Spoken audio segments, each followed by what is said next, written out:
ஏன்னா அவரோட natural position இல்லை. ஸோ நான் முன்னாடி வீடியோவில் சொன்ன மாதிரி அவர் ஒரு பலிகார்டு ஆக்கப்பட்டார், அங்கே பலிகார்டு ஆக்கப்பட்டார் அப்படின்ற மாதிரி. ஒரு டெஸ்ட் மாதிரி தான் அவர் கோலி, ஒரு லேப்ராட் மாதிரி ரோஹித் சர்மா கூட ஓப்பனிங் பண்ணார். Jason and Rabada and Nazi மூணு டிராகன் தான் வந்து மேட்சே வந்து கைக்குள்ள கொண்டு வந்து வின் பண்ணுச்சு. ப்ரிடிக்ட் பண்ண முடியாத இந்த மேட்ச் வந்து பாக்குறதுக்கான ஆள் வந்து ரொம்ப அதிகமா இருக்குது நாளைக்கு. அதனால எல்லாருமே பார்ப்பாங்கன்னு நினைக்கிறேன். ரெட் டேனோ வியூவர்ஸுக்கு வணக்கம். இன்னைக்கு நம்ம என்ன பார்க்க போறோம் அப்படின்னா கிரிக்கெட் T20 வேர்ல்டு கப்போட final. So cricket T20 world கப்போட ஃபைனல் ரொம்ப இன்ட்ரெஸ்டிங்கா, சுவாரஸ்யமா, அன்எக்ஸ்பெக்டடான நிறைய சீன்சஸ் எல்லாமே நடந்திருக்கு. அது குறித்து நம்ம இதுக்கு முன்னாடியும் ஒரு வீடியோ பேசியிருக்கோம். அதாவது குரூப் ஸ்டேஜஸ்ல நடந்த மேட்சஸ் வச்சு நம்ம ஒரு வீடியோ பேசியிருக்கோம் ஆல்ரெடி. இது தவிர சூப்பர் 8 அண்ட் நாக் அவுட் ஸ்டேஜான செமிஃபைனல், இந்த 2 செக்மெண்ட்டுமே வந்து ரொம்ப எதிர்பாராத திருப்பங்கள் வந்திருக்கு. குரூப் ஸ்டேஜஸ்ல ஒரு சில விஷயங்கள் வந்து நடந்ததா இருந்துச்சு. என்னன்னா சின்ன சின்ன டீம்லாம் ஜெயிச்சிச்சு, ரொம்ப டஃப் கொடுத்துச்சு, இந்த மாதிரி விஷயங்கள் இருந்தாலும் அடுத்து வந்து இந்த 2 செக்மெண்ட்ஸ்லயுமே வந்து இன்னும் மோர் இன்ட்ரெஸ்டிங்கான விஷயங்கள் எல்லாமே நடந்திருக்கு. அது தவிர இப்ப ஃபைனல், இந்த ஃபைனல் பிக்சர் வந்து ஒரு பயங்கரமான ஒரு ஃபைனலா இருக்கு, குறிப்பா சவுத் ஆப்பிரிக்காவுக்கு. ஸோ அது எல்லாமே குறித்து நம்ம இந்த வீடியோல பேச இருக்கிறோம். நம்ம கூட வந்து ஸ்ரீவர்சன் அவர்கள் வந்து இணைஞ்சிருக்காங்க. ஸோ ஸ்ரீவர்சன் வணக்கம். நீங்க ஃபர்ஸ்ட் சொல்லுங்க, ஃபைனல்ல இருக்கக்கூடிய இந்த 2 டீம் இவங்க கடந்து வந்த பாதைகள், அதாவது இந்த T20 இந்த சீசன் வந்து அவங்க எப்படி வந்தாங்க, அவங்களோட ஜேர்னி பத்தி கொஞ்சம் சொல்லுங்க. ரெட் டேனோ வியூவர்ஸ் அனைவருக்கும் வணக்கம். அதே மாதிரி பாலா உங்களுக்கும் வணக்கம். So ICC T20 world cup வந்து ஒரு வழியாக ஃபைனல் ஸ்டேஜ் வந்து வந்துருச்சு. ஸோ நீங்கள் சொன்ன மாதிரி India and south Africa, so இந்த 2 டீம் கடந்து வந்த பாதையில் வந்து முக்கியமான ஒரு விஷயம் என்னன்னா 2 டீமே அன்பீட்டனாக வராங்க இந்த ஒரு இந்த ஒரு ஃபைனலுக்குள்ள. ஸோ சவுத் ஆஃப்ரிக்கா வந்து குரூப் ஸ்டேஜில் வந்து எல்லா மேட்சையும் வின் பண்ணியிருக்காங்க. அதே மாதிரி சூப்பர் 8 ஸ்டேஜ்லேயும் வந்து 3 மேட்ச்ல 3மே வந்து வின் பண்ணி ஃபைனல் செமிஃபைனலுக்கு வந்து வந்திருக்காங்க. ஸோ செமிஃபைனலில் வந்து ஆப்கானிஸ்தானை வந்து ஈஸியாக வந்து வின் பண்ணி ஃபைனலுக்கு வந்து வந்திருக்காங்க சவுத் ஆஃப்ரிக்கா. அதே மாதிரி தான் வந்து இந்தியாவும் அன்பீட்டன் ரெக்கார்டில் தான் வந்து ஃபைனலுக்கு வந்திருக்கு. ஒரே ஒரு மேட்ச் மட்டும் மழைனால வந்து கனடா கூட குரூப் ஸ்டேஜ் மேட்ச் அபேண்டன் ஆச்சு. ஸோ மற்றபடி எல்லா மேட்சும் வந்து வின் பண்ணி, இதில் வந்து ஒரு மேட்ச் மட்டும் கொஞ்சம் க்ளோஸான மேட்ச் இந்தியாவுக்கு, பாகிஸ்தான் கூட. ஸோ கடைசி ஓவர், கடைசி ஒரு 2-3 பால்ஸ் வரைக்கும் வந்து அந்த மேட்ச் போய் வின் பண்ணாங்க. ஸோ மற்ற மேட்ச் எல்லாமே வந்து ஓரளவு கம்ஃபர்டபுள் சேலிங் தான். அதே மாதிரி இந்தியா வந்து செமிஃபைனல்லையும் இங்கிலாந்து கூட நம்ம நேற்று பார்த்துருப்போம் மேட்ச்சு நேற்று நைட்டு. ஸோ கம்ஃபர்டபுளாக வந்து வின் பண்ணி ஃபைனலுக்கு வந்து வந்திருக்காங்க. ஸோ பார்த்தோம்னா டாமினண்டான டீம், 2 எதிர் குரூப்ஸ்ல இருந்த டாமினண்டான டீம்ஸ் வந்து ஃபைனலுக்கு வந்திருக்கு அப்படின்றது தான் வந்து கடந்து வந்த பாதையில் வந்து முக்கியமான விஷயமா வந்து பார்க்குறதா இருக்கு. ஸோ குறிப்பாக சவுத் ஆஃப்ரிக்காவோட கடந்து வந்த பாதைன்னு பார்த்தோம்னா குரூப் ஸ்டேஜில் வந்து கொஞ்சம் வாப்லியாக இருந்தாங்க ரொம்ப. So they had like dodgy moments. South Africa வந்து ஃபார் எக்ஸாம்பிள் வந்து நேபாள் கூட, அப்புறம் வந்து பங்களாதேஷ் கூட, நெதர்லாண்ட்ஸு எல்லாரு கூடயும் வந்து ரொம்ப க்ளோஸாக கடைசி ஓவரில் போய், அதாவது என்ன வேணாலும் ஆயிருக்கலாம் அந்த மேட்ச்சில், அப்படின்ற மாதிரி தான் கொண்டு போய் வந்து வின் பண்ணாங்க குரூப் ஸ்டேஜில். குரூப் ஸ்டேஜில் அப்படி இருந்தாலும் சூப்பர் 8 ஸ்டேஜ் வரும்போது அவங்க வந்து பேக் டு ஃபார்ம் மாதிரி வந்துட்டாங்க சவுத் ஆஃப்ரிக்கா. அந்த எஸ்பெஷலி அந்த ஜென்சன்னா, அவரு அந்த ஹைட்டாக இருக்கார்ல போலர், அவர் வந்து கொஞ்சம் நல்லா கை கொடுத்தாரு. ஜென்சன் ஆமா, அவர் வந்து கொஞ்சம் நல்லா பர்ஃபார்ம் பண்ணாரு. அது மாதிரி மார்க்ரமு எல்லாருமே. ஸோ ரபாடா, யாரெல்லாம் ஃபார்முக்கு வரணுமோ அவங்களாம் ஃபார்முக்கு வந்து, இந்த ஸ்பின்னர் அவர் பேரு மகாராஜாவா அவரு, மகாராஜா, எல்லாருமே நல்ல இதுவாக தான் இருக்காங்க. ஸோ ஃபார்ம்ல இருக்காங்க எல்லாருமே. ஸோ ஃபைனல்ஸ்ல வந்து இப்ப நம்ம சொன்ன இந்த 4 பேர்ல எல்லாருமே வந்து இந்த 4 பேருமே 2 விக்கெட் எடுக்கக்கூடிய ஆளுங்க தான் ஃபைனல்ஸ்ல. இப்போ ஓப்பனிங் பவர் பிளேல 2 விக்கெட்டு, ஸ்பின்னர்ஸ் வந்து ஆளுக்கு 2 விக்கெட் எடுக்கக்கூடிய ஆளுங்க தான் சவுத் ஆப்பிரிக்காவை பொறுத்த வரைக்கும். அதே மாதிரி பேட்டிங்கும் ஸ்ட்ராங்கான லைனப் தான். டீகாக் வந்து எப்பவுமே ஓப்பனிங்ல வந்து எப்பவுமே அவர் பர்ஃபார்ம் பண்ணக்கூடிய ஆள் தான். 10ல 5 மேட்ச் கண்டிப்பா அவர் அடிப்பாரு. ஸோ அதே மாதிரி தான் வந்து கேப்டன் மில்லரு அவரு, அப்புறம் எல்லாருமே இவங்கெல்லாம் வந்து மார்க்ரம், பேட்டிங் வந்து இவங்க எல்லாமே நல்லா ஸ்ட்ராங்கா இருக்காங்க. ஸோ பார்க்கணும். நான் டு பி ஃப்ராங்க் நான் வந்து ஹைலைட்ஸ் தான் பார்த்தேன். கால்சன்னு ஐபிஎல்லே பார்த்துருப்போம் நம்ம. ஸோ இவங்கெல்லாம் வந்து எப்படி இருந்தாங்கன்னு அந்த ஃபார்ம் அப்படியே தான் கண்டினியூ ஆச்சு. பட் என்னன்னா நான் சொல்ல வரது என்னன்னா கொஞ்சம் நெக் அண்ட் நெக்கா போச்சு சில மேட்ச்லாம் அவங்களுக்கு. குரூப் ஸ்டேஜை பொறுத்த வரைக்கும் அது மழை கூட கொஞ்சம் ஃபேக்டரா இருந்திருக்கலாம். மேபி ஒரு பிச்சு ஒரு ஃபேக்டரா இருந்திருக்கலாம். பட் வாட் எவர் அவங்க வந்து அந்த ஏர்லி ஹர்டில் வந்து அவங்க கடந்து நல்லா கம்ஃபர்டபுளா வந்து ஃபைனலுக்கு வந்துட்டாங்க.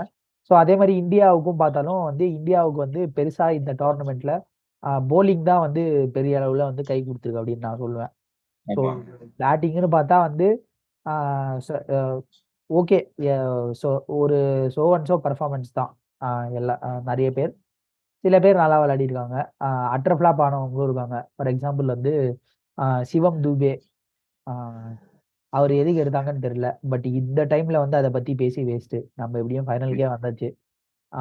இன்னைக்கு நேத்து நைட்டு கூட பார்த்தாலும் வந்து ஒரு ஒஸ்டான விக்கெட் டு கிவ் அவே அப்படிங்கிறதான் இருப்பாரு.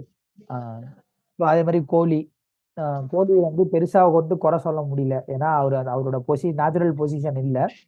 ஸோ நான் முன்னாடி வீடியோல சொன்ன மாதிரி அவர் ஒரு பலிகார்டு ஆக்கப்பட்டாரு அப்படின்ற மாதிரி. ஒரு டெஸ்ட் மாதிரி தான் அவரு கோலி ஒரு லேப்ராட் மாதிரி ரோஹித் சர்மா கூட ஓப்பனிங் பண்ணாரு. நான் போய் விளையாடிட்டு எப்படி இருக்குன்னு பாக்குறேன் அப்படின்ட்டு. அதுக்கப்புறம் ரிஷப் பண்டா இருக்கட்டும், அதுக்கப்புறம் வரக்கூடிய சூரியகுமார் யாதவா இருக்கட்டும், இவங்க எல்லாருமே தேவையான அளவுக்கு பார்ட்னர்ஷிப்பை வந்து பில்ட் பண்ணிட்டாங்க. அதே மாதிரி இந்த போலிங்க்கு கை கொடுக்கக்கூடிய இந்த பிச்செல்லாம் வந்து நமக்கு கை கொடுத்துச்சு. ஸோ நம்ம ஸ்பின்னர்ஸ் குல்தீப் யாதவ், அக்ஷர் பட்டேல் வந்து ஒரு first class performance. Fantastic tournament போயிட்டு இருக்கு அவருக்கு. அக்ஷர் பட்டேலுக்கு ஒரு ஃபீல்டிங்கா இருக்கட்டும், பேட்டிங்ல வந்து அந்த ஒரு 17th ஓவர்ல ஒரு 2 6 இல்லைன்னா ஒரு 2 பவுண்டரி, அந்த 17th to 18th ஓவர்ல வந்து ஒரு 20 ரன் ஒரு 3-4 பவுண்டரி அடிக்கக்கூடிய ஒரு பேட்ஸ்மேன். அதே மாதிரி பாகிஸ்தான் மேட்ச்ல பண்ட் கூட அவர் கொடுத்த அந்த பார்ட்னர்ஷிப் கான்ட்ரிபியூஷன் ரொம்ப முக்கியமானது. எக்ஸாக்ட்லி. அதே மாதிரி இப்ப செமிஃபைனல் மேட்ச்ல கூட வந்து செமிஃபைனல் மேட்சா இல்ல சூப்பர் 8ல நினைக்கிறேன். சூப்பர் 8ல கூட வந்து ஒரு மேட்ச்ல வந்து ஆப்கானிஸ்தான் மேட்ச்ல வந்து வேல்யூபிள் கான்ட்ரிபியூஷன் பண்ணியிருப்பாரு பேட்டிங்ல. அவர் அந்த ஒரு சில ரன்ஸ் வந்து ஆட் பண்ணலன்னா இன்னும் கூட ஸ்கோர் கம்மியாயிருக்கும். ஒரு லோ ஸ்கோரிங் டோட்டல தான் நம்ம கொஞ்சம் டிஃபெண்ட் பண்ணோம் ஓரளவுக்கு ஆப்கானிஸ்தான் கூட. ஸோ அந்த ஸ்கோரிங்லயும் அவரும் கை கொடுத்தாரு. ஸோ பேட்டிங்லயும் ஹீஸ் பீன் குட். அவரால் ஒரு 2 6 3 6 அடிக்க முடியும்.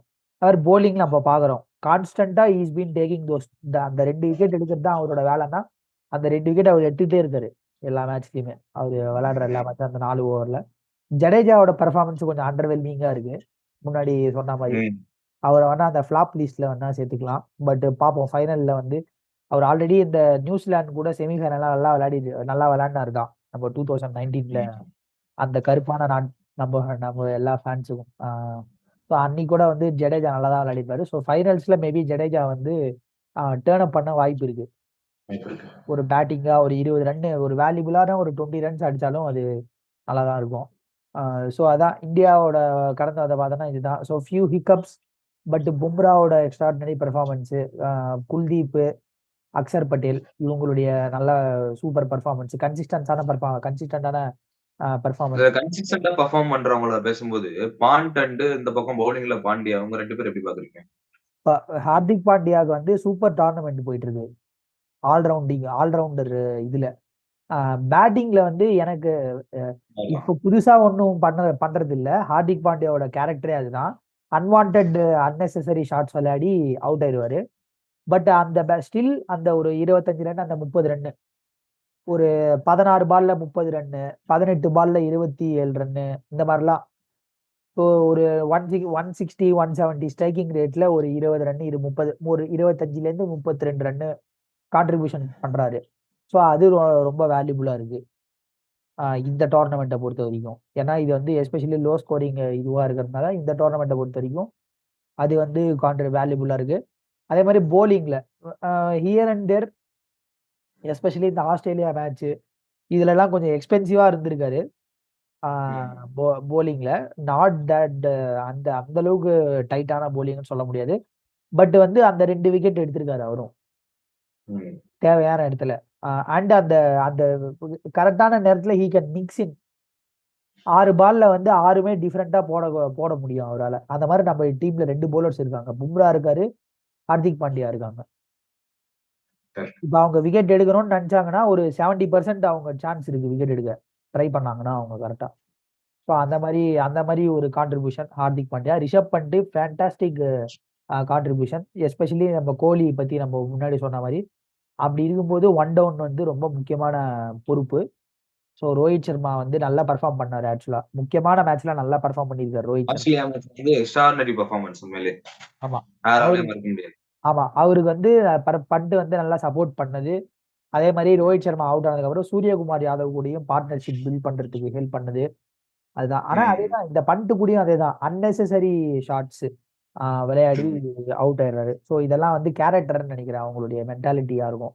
ஸோ அது வந்து நான் பெருசா கம்ப்ளைண்ட் பண்ணல. ஆஸ் லாங் எஸ் அந்த அவங்க அந்த 25 to 35 33 ரன்ஸ் 35 ரன்ஸ் கான்ட்ரிபியூஷன் பண்ற வரைக்கும் எந்த கம்ப்ளைண்ட்டும் இல்லை. ஸோ இதெல்லாம் வந்து இவங்க கன்சிஸ்டன்ட் பர்ஃபார்மன்ஸா வந்து இவங்களெல்லாம் நான் பாக்குறேன்.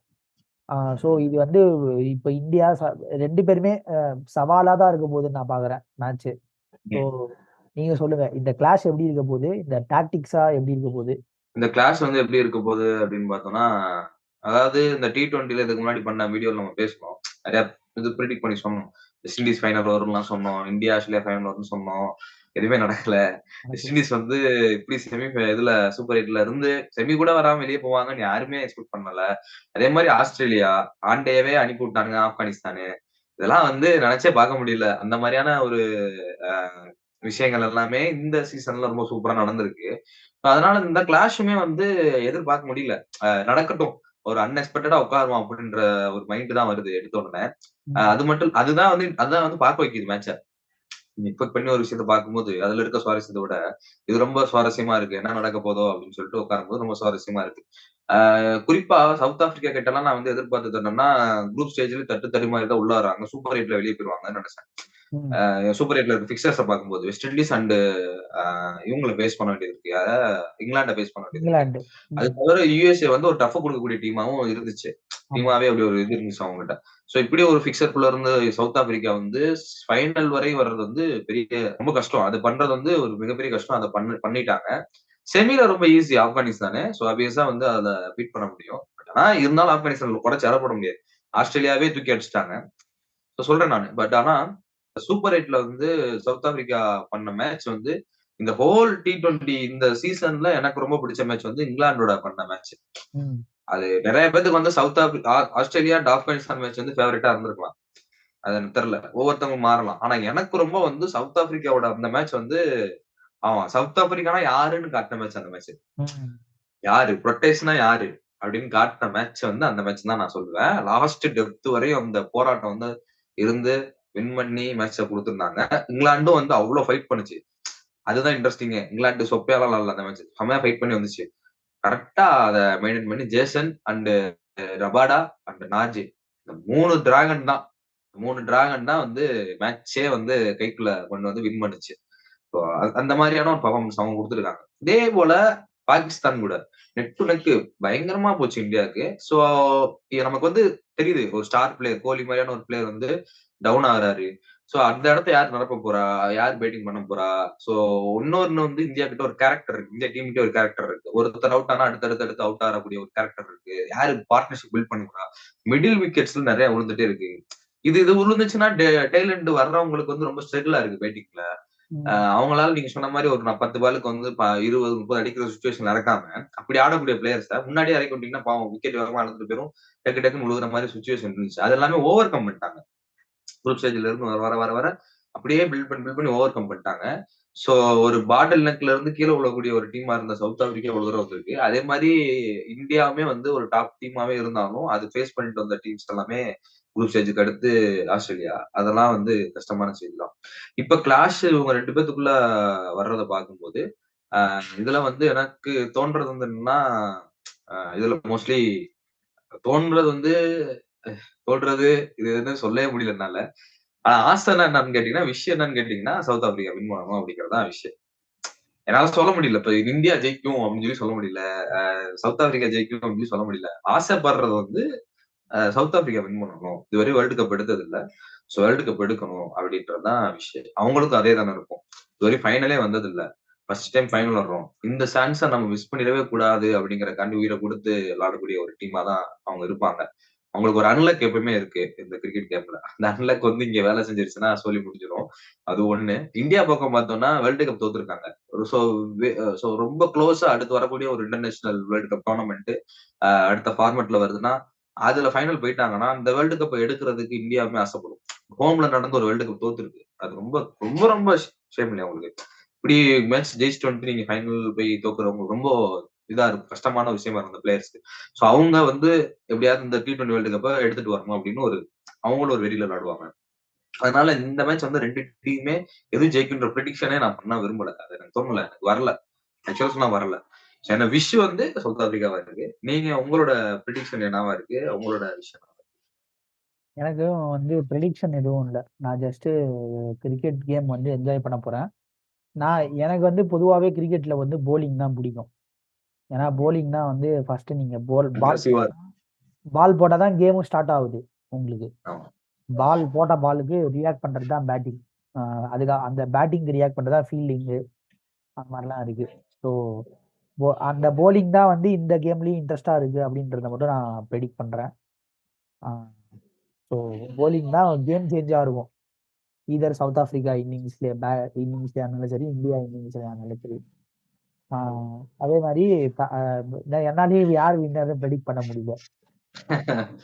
வந்து நான் இந்தியா வின் பண்ணணும். எப்பவுமே வந்து எனக்கு இந்தியா வின் பண்ணணும்ன்றது தான் ஒரு விஷா இருக்கும்.